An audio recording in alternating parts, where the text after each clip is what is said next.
Good afternoon and welcome to Locked On NBA Daily. On today's show, suitors emerge for Anthony Davis. We decide who would be the best fit. Plus, we'll explore whether the Magic can win the NBA Cup and the entire Eastern Conference. Plus, we'll take a look at what Giannis had to say to his teammates about the recent trade rumors.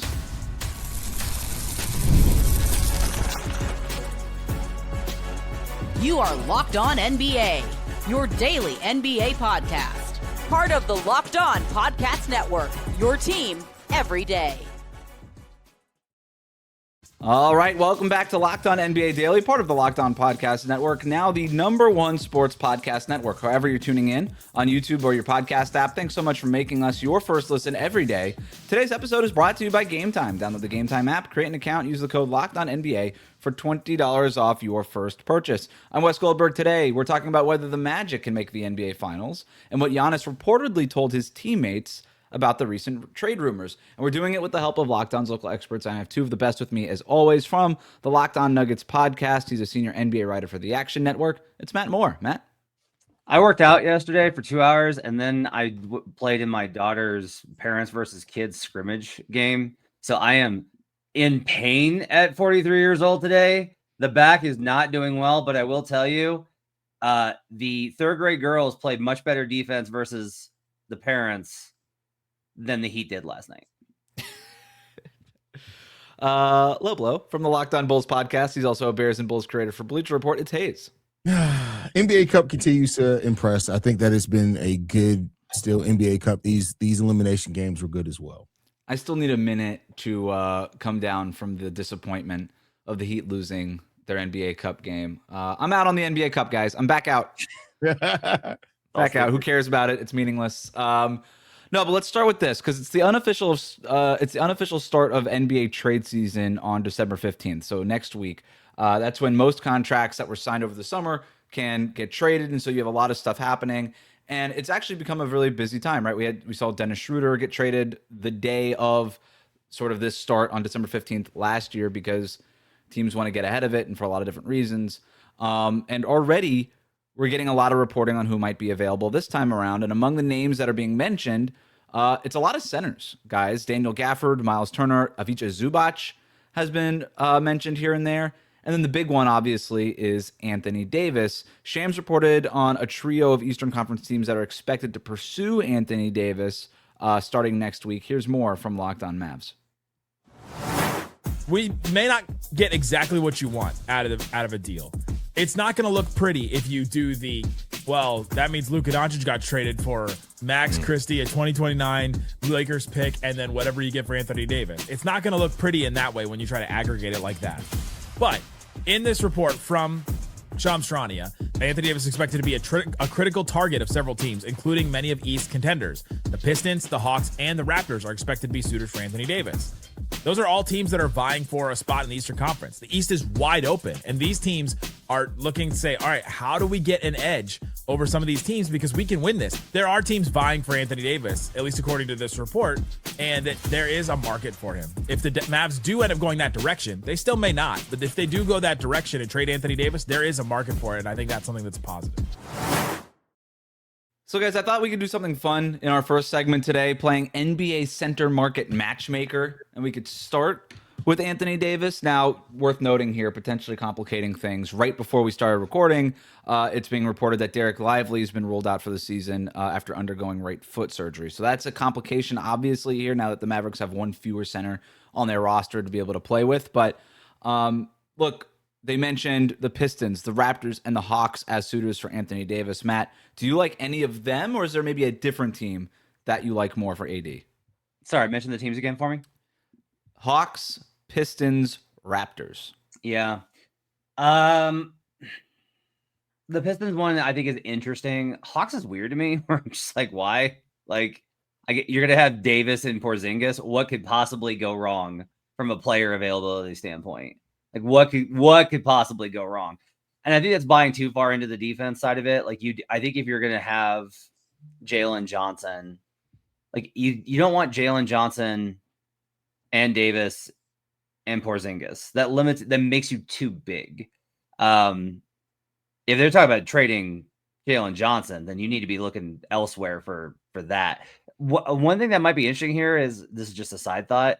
What if the Hawks are judging what the value is of Davis for Jalen Johnson to then turn around and tell the Bucks, hey, this was the offer for Davis. So here's the value to you for Jalen Johnson for Giannis, because that makes a lot more sense, I think. Detroit, I just feel like Davis is going to – I like the combo of Davis and Duren. I think it takes up a little bit too much oxygen. I think Caden Davis is a good combo. It's risky. I don't hate the Pistons move, because it's like, as much as I want to be like, really, you're going all in for Davis? The counter to that is, well, you might not get a better player to go in on than Anthony Davis if you're the Pistons. So those options, I think, I think Detroit's not a bad option. Yeah, if you're just looking at just the player, I love him on Detroit. I think I think he could fit that. The contract is what, like, I know Detroit has some contracts that they can move, but that's a hefty contract to make that move for. So they better be sure that they're gonna be able to have Anthony Davis healthy at the right time. But I like Anthony Davis, Jalen Duren, Cade Cunningham. I like the just those players, the sound of those players together. I really like. Atlanta doesn't make sense to me.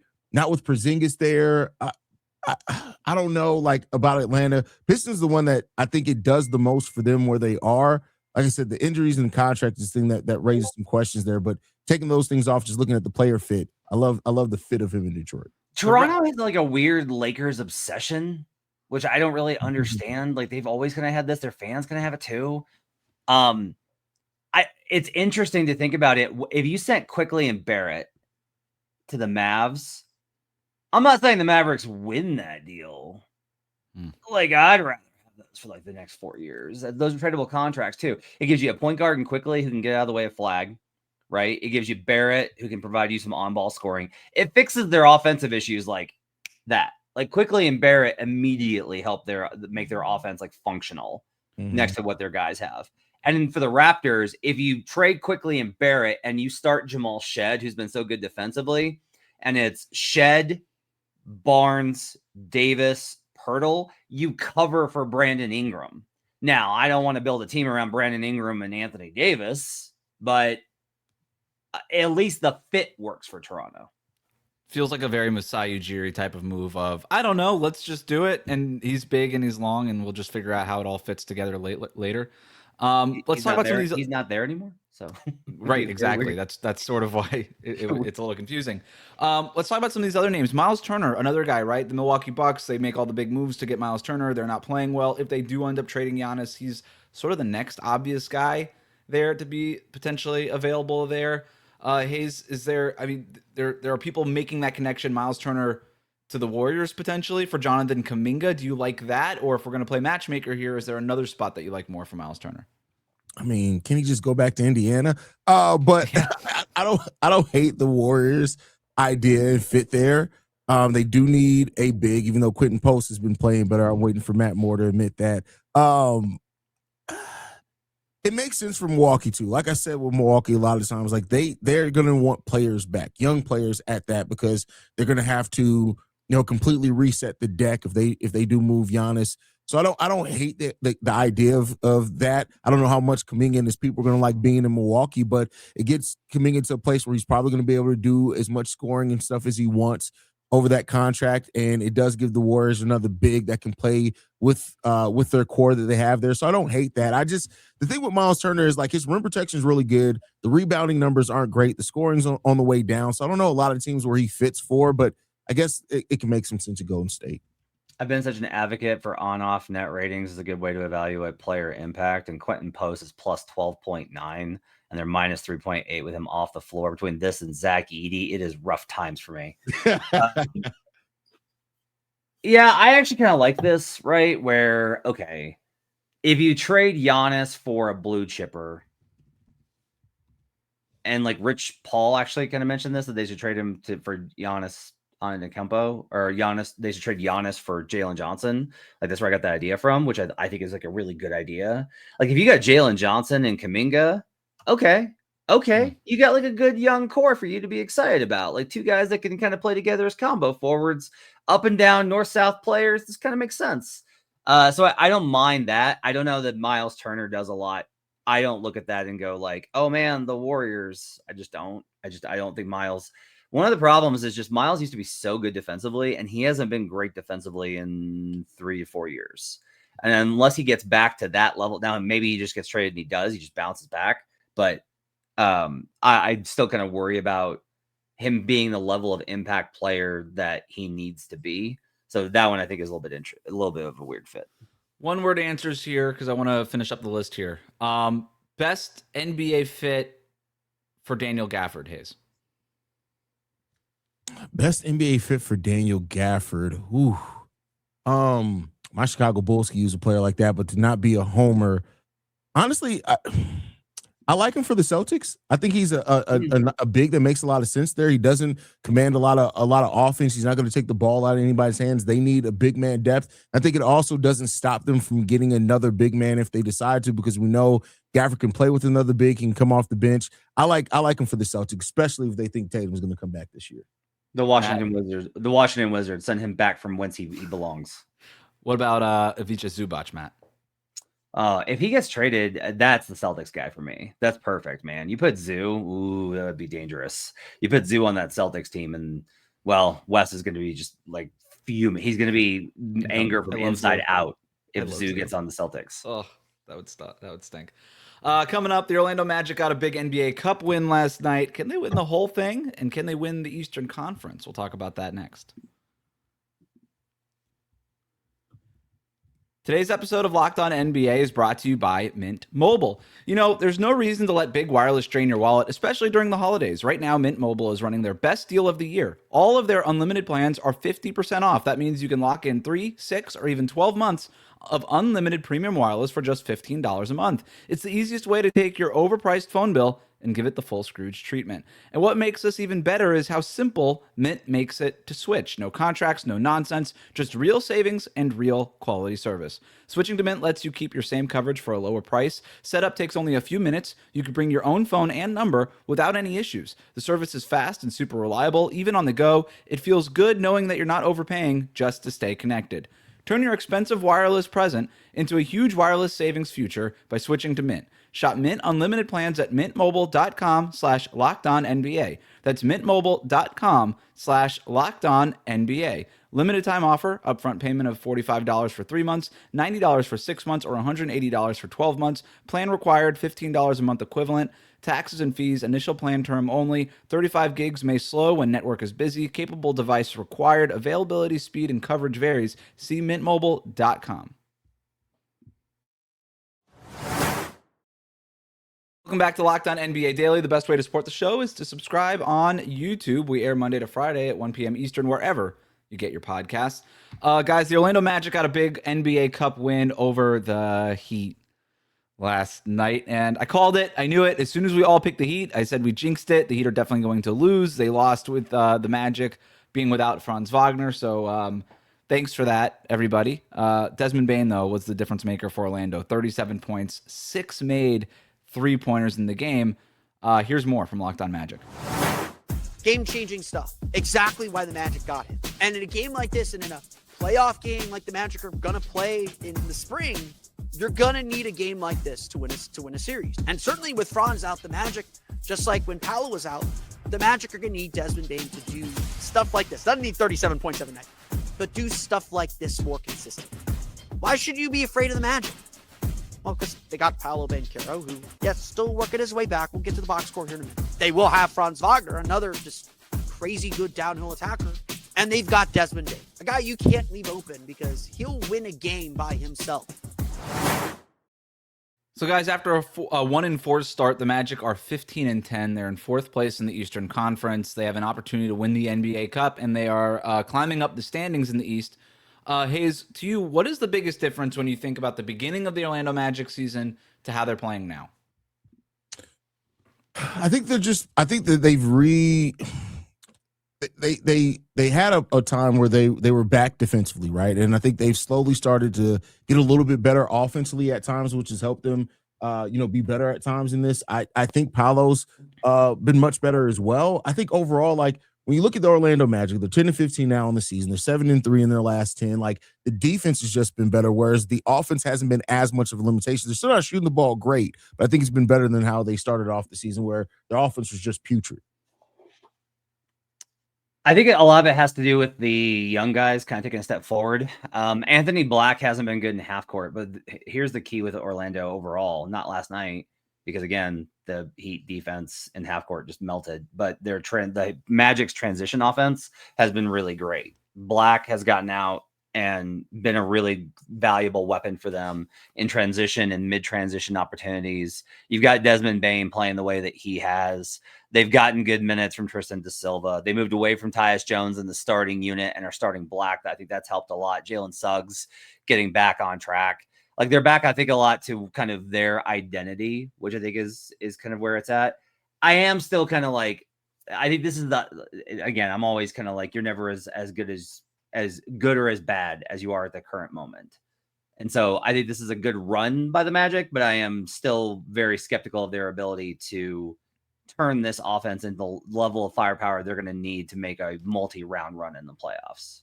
I do want to go back to something Philip said on today's episode of Locked On Magic, where he was describing Desmond Bane and how this is just a brand new element to this Magic offense. And specifically that point that he made about the Magic now have a guy that can win them a game who isn't Paolo or Franz. And in the past, they just never had that element. And it's really important when it feels like it's one of Paolo and Franz always seem to be hurt. So having that guy on the court that can help win you a game like they won last night, Haize, I mean, when you think about that in a playoff series, that feels like it could definitely be a difference maker. For sure. Like the Magic are a team that I think is built for the playoffs. Like I like, if you force them to be a half court team, they're going to run into some difficulties there, but it does feel like they are ready for the playoffs. It will be a better playoff team than what they are now. There's like a good history of this. Like, I always think of Harden, and that's an extreme example because he turned into Harden. But these guys that are the third best players on a lot of really good teams, if you expand their role and give them different opportunities, there's like a good history of them kind of really breaking out at this point in their careers. Like, I'll go this far. Like, Desmond Bane is not the third guy. He's not the third guy. He's the second guy. It's Franz Wagner. And without Franz Wagner, it's Desmond Bane. And then it's Paolo Banchero. Like, Banchero, again, 5 of 13 last night. Hated his shot selection. 7 rebounds, 4 assists. Again, he's a willing passer. But like 18 points on 13 shots. Got to the line, which is good. Because again, Heat defense was not great. But like, I think that Bane is more capable of taking over games than Banchero is at this point in his career. So the Magic were an NBA hipster pick to come out of the East before the season started, and then everybody kind of cooled on them after their slow start. Are we back? Are we back to the point now, Haize, where the Magic are maybe not a favorite, but a contender to come out of the East? I mean, yeah, in the sense that the East is wide open. Like, I mean, you look at the teams that we expected to be best, like the Cavs right now are sitting at the 7th seed. So, I mean, yeah, they have as good of a chance as anybody else in the East. I still think I put the Pistons above them, Knicks slightly above them as things are right now. But I think the Magic can beat just about anybody in the East in the 7-game series. I love this like set of teams in the Eastern Conference with the Hawks, the Magic, the Pistons, and like I still want to believe in the Heat, but they need to figure out some stuff. Those 4 teams is pick your fighter, and I think that that's just great. I mean, honestly though, I'm not a Knicks believer, but do I think that the Magic? I will just tell you this: like, I am still skeptical right now that the Magic can beat the Knicks in the playoff series. I am more confident the Pistons can beat the Knicks in the playoff series. And that to me is like what matters right now is like, can you get past? I don't think the Knicks are this like big end boss dominant team, but they're the bar right now in the Eastern Conference. And I think some teams are closer to it than the Magic are in being able to do that. We have more NBA Cup games tonight, including a big matchup between the Spurs and the Lakers. The Spurs are going to have to do it, though, without Victor Wembanyama. Can they still advance in the Cup without him? Buy or sell is next.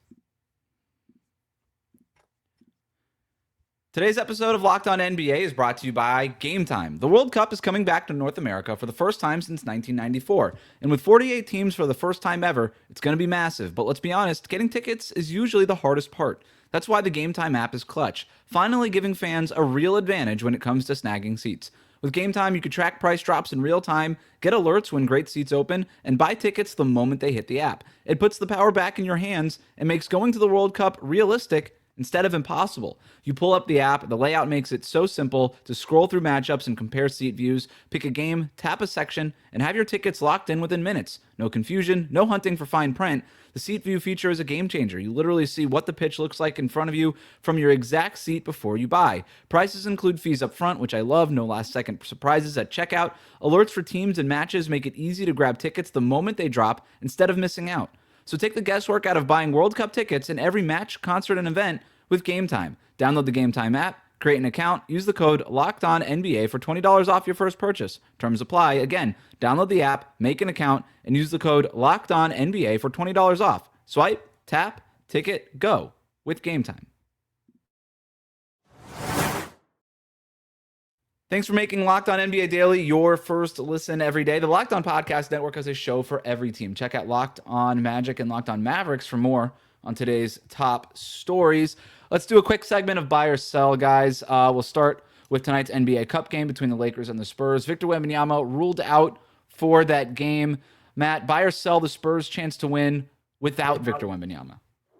Oh, I'll buy. I think the Lakers win, but I think that they're still the matchup is still very good for the Spurs here. The Lakers defense is really suspect, and you've got all the speed with Stephon Castle and Dylan Harper, and especially De'Aaron Fox. They should be able to get downhill on him. The Lakers defensive profile is very poor. And it's really just going to come down to if the Lakers hit their shots, if the Spurs defense can't affect them because this Lakers offense is so good, I think the Lakers advance because home teams have done very well in the cup, but I don't think that Wemby being out means that the Spurs are sunk. Yeah, I don't think it necessarily means that they're out either. The Spurs are a very well-coached team, and they do have balance on their roster, so I think that gives them a chance. I don't know if I will pick them over the Lakers. I think they could win. The Lakers are still my pick going into this, but if the Spurs, I wouldn't be surprised if the Spurs walk away from this with a victory. I think we all some of us picked the Spurs yesterday because we thought Wembanyama was going to play, but now because I thought Wemby was going to play. So we're all on the Lakers here, which means congratulations to the Spurs for advancing in the NBA Cup after tonight. This last bit here, Chris Haize shared last night that Giannis recently told his teammates to focus on basketball and not on the outside noise. Chris Haize also added, quote, "Things are getting loud to the point that he felt like he had to address his teammates," end quote. Haize, buy or sell Giannis dressed up like a hot dog and looking for the person who did this? I buy it 100%. Listen, what's going on with the Bucks is it sucks, right? Because you brought in a lot of these players to try to get Giannis to stay in the hope that you're going to be able to make a move in the East. And I think at this point now, it's not a question of if, it's just a question of when Giannis is going to be moved. It's going to happen this season. It's going to happen in the offseason. I'm sure that creates an awkward situation for a lot of those players there. I think it's tough when you want to handle your business, but everything has to be done in public view, even though it's behind closed doors, if that makes sense, because of the nature of this business, right? Like if you're looking to leave a job and some like word gets out that somebody else, like you might leave, and then word's getting around the office, you can tell your people like, hey, we got to focus on what we're doing right now. Like, regardless of what's going to go on, we got to focus on the job at hand. Like you can do that, but you also don't have outside reporters asking your coworkers every night about it. And that's what makes this situation difficult. Playing under trade rumors never goes well. You can look back at the history of this. It goes to the Nuggets in the Carmelo Anthony year. It goes to the Pelicans in both the Chris Paul and Anthony Davis year. It goes to all the Heat last year with Jimmy Butler is a great example of this. Every Jimmy Butler team. Yeah, every Jimmy Butler team. It just never really, it's a bad environment to work in. And like Giannis saying that, it's tough because, Giannis could be like, hey guys, we just got to focus on winning games. But the other guys on that team don't have his situation where no matter what, Giannis is going to be fine. They might get traded somewhere they don't want to go. They might disrupt their lives and, their girlfriends, their wives, their families, and it might impact their career earnings if they wind up in a bad spot. Like, those guys have reason to be concerned. This is where I always think of when we get in these trade request situations. My thought is, like, how does this affect everybody else? Because these things do affect everybody else. Mm-hmm. And I got a lot of empathy for the guys in the Bucks locker room who at this point, your leader is like he's taking care of himself, and it's okay for you to be focused on what's going to happen to me. Yeah, it's such a great point, Matt. It kind of reminds me of college football coaches, like the whole Lane Kiffin situation, right? Where because of Giannis's stature and his importance to that, he's the whole thing. He's the whole franchise. Without him, you don't know what's next. And it's similar to these college coaches like Lane Kiffin being like, we're just focused on the bowl game in front of us, and I'm not focused on the outside noise, even though you're the one taking the interviews. You're the one, in a lot of ways, creating the outside noise. And then you have to also turn around to your locker room and expect everybody to just focus on the task at hand. And to what both of you guys are saying, it's really hard to do that in a game like the NBA that is so... It's very physical. It's also very mental. And if you don't have that mental sharpness every night because you're distracted by something like this is why teams in the middle of trade rumors don't play that well. I don't really know how this ends other than, to Haize's point, either a trade or I don't even know if a trade doesn't happen. Like, it's either a trade or Giannis signs an extension. Yeah. Yep. All right. Well, if you like what you heard today, subscribe to Locked On NBA Daily wherever you get your podcasts, including on YouTube. Thank you to Matt and Haize for their expertise every day. Thank you for making the Locked On Podcast Network your first listen. We'll see you right back here tomorrow on Locked On NBA Daily.